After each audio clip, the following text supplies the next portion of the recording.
विश्व नवकार महामंत्र दिवस क्यों इतना स्पेशल था, आइए बताते हैं। साथियों, नवकार महामंत्र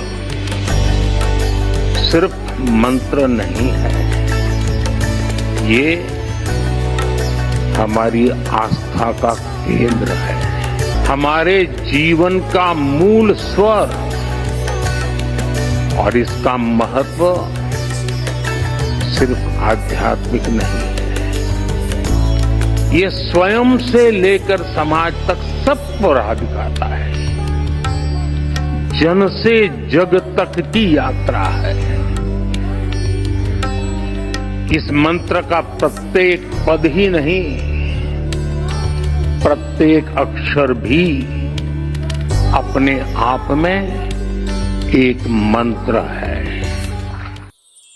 नमो अरिहन्ताणं, नमो सिद्धाणं, नमो आयर्याणं, नमो वज्रायाणं, नमो लोई सब साहुणं।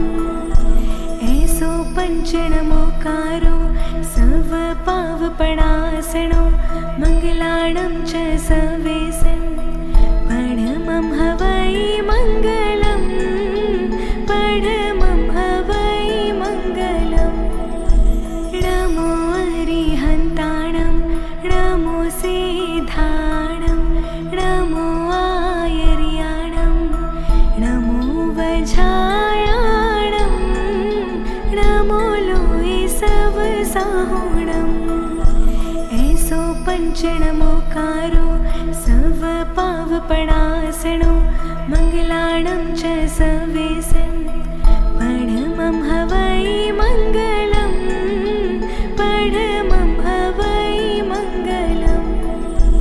नमो अरिहन्ताणं, नमो सिद्धाणं, नमो आयर्याणं, नमो वज्रायाणं, नमो लोई सब साहुणं। ऐसो पंचनमोकारो सव पावपणासनो, मंगलाणं च सवेसं परमं हवै मंगलम्, परमं हवै मंगलम्। नमो अरिहन्ताणं, नमो सिद्धाणं, नमो आयर्याणं, नमो वज्रायाणं, नमो लोई सब साहुणं। ऐसो पंचनमोकारो सव पावपणासनो, मंगलाणं च सवेसं परमं हवै मंगलम्, परमं हवै मंगलम्। नमो अरिहन्ताणं, नमो सिद्धाणं, नमो आयर्याणं, नमो वज्रायाणं, नमो लोई सब साहुणं। ऐसो पंचनमोकारो सव पावपणासनो, मंगलाणं च सवेसं परमं हवै मंगलम्, परमं हवै मंगलम्। नमो अरिहन्ताणं, नमो सिद्धाणं, नमो आयर्याणं, नमो वज्रायाणं, नमो लोई सब साहुणं। ऐसो पंचनमोकारो सव पावपणासनो, मंगलाणं च सवेसं परमं हवै मंगलम्, परमं हवै मंगलम्। नमो अरिहन्ताणं, नमो सिद्धाणं, नमो आयर्याणं, नमो वज्रायाणं, नमो लोई सब साहुणं। ऐसो पंचनमोकारो सव पावपणासनो, मंगलाणं च सवेसं परमं हवै मंगलम्, परमं हवै मंगलम्। नमो अरि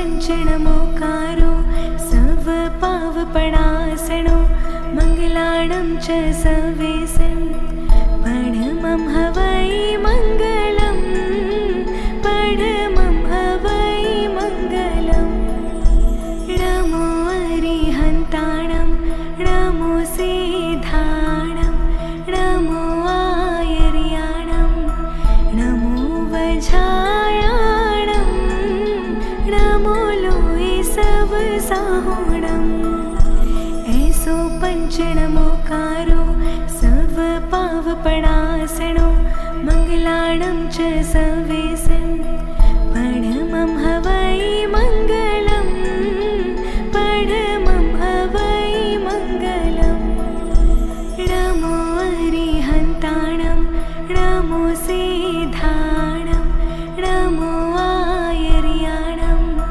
नमो वज्रायाणं नमो लोये सवसाहुणम् ऐसो पंचणमोकारो सर्वपावपणासनो मङ्गलाणं च सवेशं परमं हवै मङ्गलम् परमं हवै मङ्गलम् नमो अरिहन्ताणं नमो सिद्धाणं नमो आयर्याणं नमो वज्रायाणं नमो लोये सवसाहुणम् ऐसो पंचणमोकारो सर्वपावपणासनो मङ्गलाणं च सवेशं परमं हवै मङ्गलम् परमं हवै मङ्गलम् नमो अरिहन्ताणं नमो सिद्धाणं नमो आयर्याणं नमो वज्रायाणं नमो लोये सवसाहुणम् ऐसो पंचणमोकारो सर्वपावपणासनो मङ्गलाणं च सवेशं परमं हवै मङ्गलम् परमं हवै मङ्गलम् नमो अरिहन्ताणं नमो सिद्धाणं नमो आयर्याणं नमो वज्रायाणं नमो लोये सवसाहुणम् ऐसो पंचणमोकारो सर्वपावपणासनो मङ्गलाणं च सवेशं परमं हवै मङ्गलम् परमं हवै मङ्गलम् नमो अरिहन्ताणं नमो सिद्धाणं नमो आयर्याणं नमो वज्रायाणं नमो लोये सवसाहुणम् ऐसो पंचणमोकारो सर्वपावपणासनो मङ्गलाणं च सवेशं परमं हवै मङ्गलम् परमं हवै मङ्गलम् नमो अरिहन्ताणं नमो सिद्धाणं नमो आयर्याणं नमो वज्रायाणं नमो लोये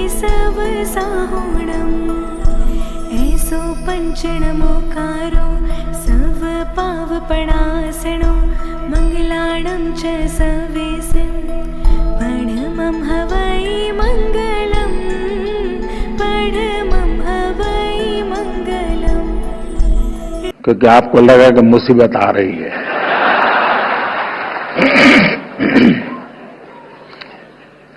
पहला संकल्प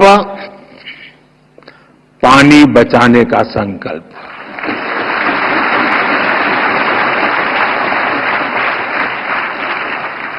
आप में से बहुत सारे साथी महुड़ी यात्रा करने गए होंगे। वहां बुद्धि सागर जी महाराज ने 100 साल पहले एक बात कही थी, वो वहां लिखी हुई है। बुद्धि सागर महाराज जी ने कहा था पानी किराने की दुकान में बिकेगा। 100 साल पहले कहा है। आज हम उस भविष्य को जी रहे हैं। हम किराने की दुकान से पानी पीने के लिए लेते हैं। हमें अब एक एक बूंद की कीमत समझनी है। एक एक बूंद उसे बचाना ये हमारा कर्तव्य है। दूसरा संकल्प,